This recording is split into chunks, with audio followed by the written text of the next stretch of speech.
Bonsoir, donc bienvenue dans une nouvelle partie d'aménagement de fourgon.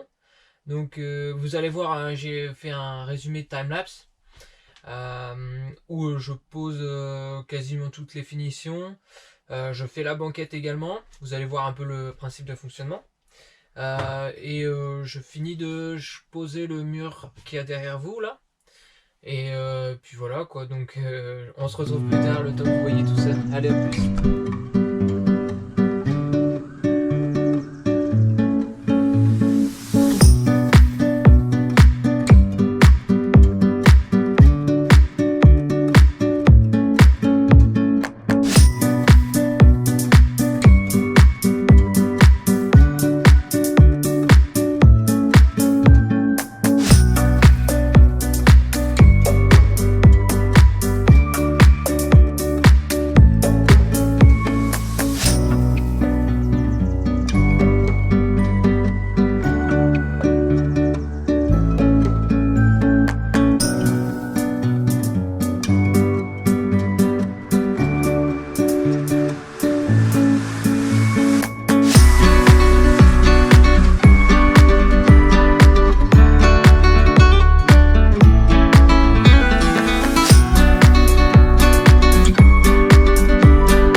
Alors en espérant que les timelapse ça vous plaise bien, moi je prends beaucoup de plaisir à aménager mes camions. Donc là on se retrouve pour la suite, c'est-à-dire que vous avez vu tout ce que j'ai fait. Là on a un peu une vidéo un peu plus complète. Là ces derniers temps j'ai moins pris de timelapse, enfin ces 3 derniers jours peut-être. Ouais, il commence à pleuvoir, d'ailleurs c'est moins agréable, faut tout de suite ouvrir, fermer tout le temps. Là j'ai posé la table.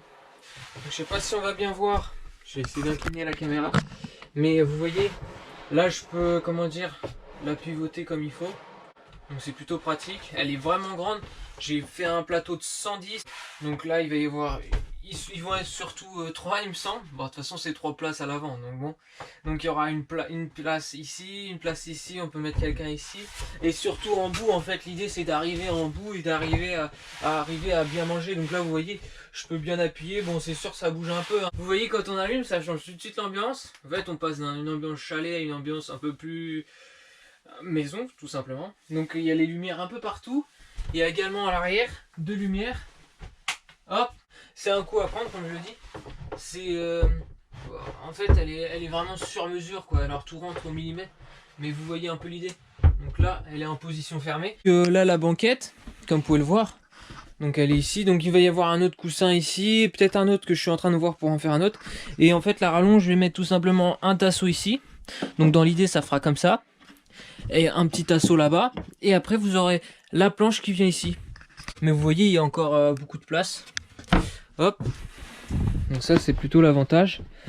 Donc là c'est pareil en fait, dans le matelas tout est sur mesure, j'ai cousu les housses cet après-midi et en fait vous voyez un petit décroché et faut tout prévoir en fait pour que ça rentre au millimètre et que ça fasse pas d'accro.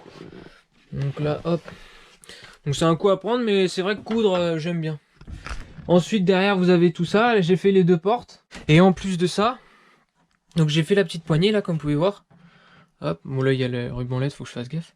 Mais j'ai installé la petite VMC qui permet d'aérer.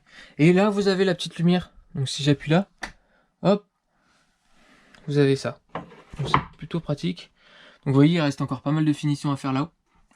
Donc ça c'est du petit détail on va dire. Et la poignée, en fait qui vient bloquer, il me reste encore à mettre le loquet à l'intérieur. Enfin j'ai fait également le cadre de fenêtre avec le bardage. Donc il me reste en fait la partie du bas à faire. Donc moi je vais le sortir tout, je vais poser mon isolant et remettre un contreplaqué naturel, comme j'ai fait au fond, mais ici. Ensuite j'ai posé le ruban LED un peu partout. En fait moi dans l'idée c'est pour que ça soit vraiment beau et pas visuellement qu'on ne voie pas le ruban, je mets des petites cornières en bois, tout simplement, pour cacher au maximum. Là j'ai fait la séparation. Donc comme on peut voir, là il y a la séparation aussi ici. Le matelas qui va venir demain, c'est un matelas, j'ai pris un 18 mémoire de forme en mousse polyuréthane. Donc je sais pas, je peux pas vous dire s'il est bien ou pas, je l'ai pas encore essayé. Et bah là vous voyez c'est pareil, il y a le ruban LED qui est protégé on va dire par la cornière pour pas le voir. Il y a que là-haut où je trouve qu'on le voit un petit peu et que j'aimerais bien y remédier, mais je vais réfléchir tout simplement. Pour ce qui est du meuble cuisine, faut encore que je règle, bah de toute façon tous les meubles faut que je les règle. Enfin les régler. C'est du petit réglage mais du moins... Donc là vous avez des gros aimants, donc ils tiennent super bien. J'en suis très content, mais je me demande si à l'usage ça va pas être compliqué. Mais bon après c'est un coup à prendre je pense. Hop, donc ouais non il est quand même assez fort. Mais c'est ce qu'on lui demande, donc c'est idéal. Donc après on a les placards du bas, donc là il y a encore un peu de bazar. Ça c'est quoi? Ah merde, faut que je l'enlève. Donc il y a ça. Ouais, il y a plein de trucs franchement. Et voilà, donc là j'ai laissé une trappe ici tout du long. Il y aura accès en fait, vous pouvez mettre, là il y aura une porte. Alors, derrière en fait j'ai mis un accès qu'on puisse en fait de l'extérieur, je sais pas si on va bien voir, arriver à mettre des longs morceaux. Donc je sais pas moi par exemple je rentre beaucoup de bois et mettre jusqu'ici. Donc au moins ça donne un accès de la porte jusqu'ici, il doit y avoir un peu plus de 2 mètres. Alors voilà, on a fait le tour des travaux, donc j'espère que ça vous aura plu. Après, chaque fourgon a son identité et ses utilisations. Et après, il faut adapter en fonction d'eux. Donc rien ne sert de calquer exactement pareil ou peu importe, on voit ce qui nous plaît ou pas. Si vous avez des questions, moi j'essaierai d'y répondre. Après, j'ai pas la science infuse, donc je peux pas tout faire. Et puis voilà quoi, donc allez à plus tard pour un second volet de l'aménagement. Et n'hésitez pas à vous abonner aussi, ça fait toujours plaisir en tout cas. Et puis bah voilà. Allez, ciao!